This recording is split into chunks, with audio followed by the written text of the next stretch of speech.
ప్రముఖ నటి ఆమని గురించి ప్రత్యేకంగా చెప్పవలసిన అవసరం లేదు. ఈ అందాల తార ఎన్నో సూపర్ హిట్లు చేసి ప్రేక్షకులను అయితే మెప్పించింది. ఎన్నో అద్భుతమైన సినిమాలు చేసి ప్రేక్షకులను విశేషంగా ఆకట్టుకుంది కూడా. ఈ అమ్మడి ఖాతాలో ఎన్నో సూపర్ హిట్లు కూడా ఉన్నాయి. ఇప్పుడు ఈ ముద్దుగుమ్మ సెకండ్ ఇన్నింగ్స్ మొదలుపెట్టింది.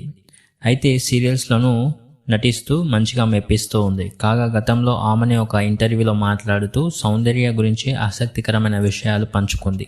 ఆమెని మాట్లాడుతూ సినీ రంగంలో తనకంటూ ఎక్కువ స్నేహితులు లేరని, తక్కువ మందితోనే ఎక్కువగా కలిసి ఉంటానని చెప్పారు. అయితే సౌందర్యతో మాత్రం ఎంతో సన్నిహితంగా ఉండేదాన్ని అని చెప్పుకొచ్చారు. ఇద్దరు బెంగళూరుకు చెందినవారు కావడంతో కన్నడ భాషలో మాట్లాడుకుంటూ స్నేహం మరియు వాళ్ళ మరింత బలపడిందని చెప్పుకొచ్చింది.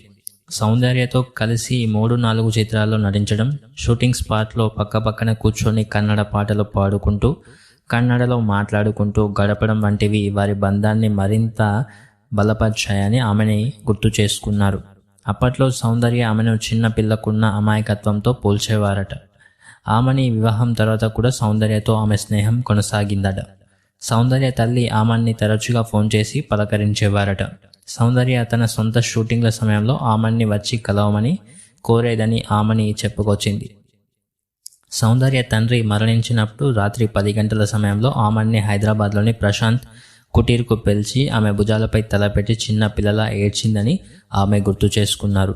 తన తండ్రి 4 స్తంభాల్లో ఒకరని, ఇప్పుడు తాము 3 మిగిలామని సౌందర్య బాధపడినట్లు కూడా ఆమెని చెప్పుకొచ్చారు.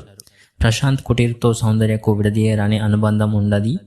పెద్ద హీరోయిన్ అయినా సరే ఆమె ఎప్పుడూ ఆ హోటల్ రూమ్ మార్చలేదని, ఆమె అక్కడే వెజిటేరియన్ ఫుడ్ తినేవారని ఆమెని చెప్పుకొచ్చారు.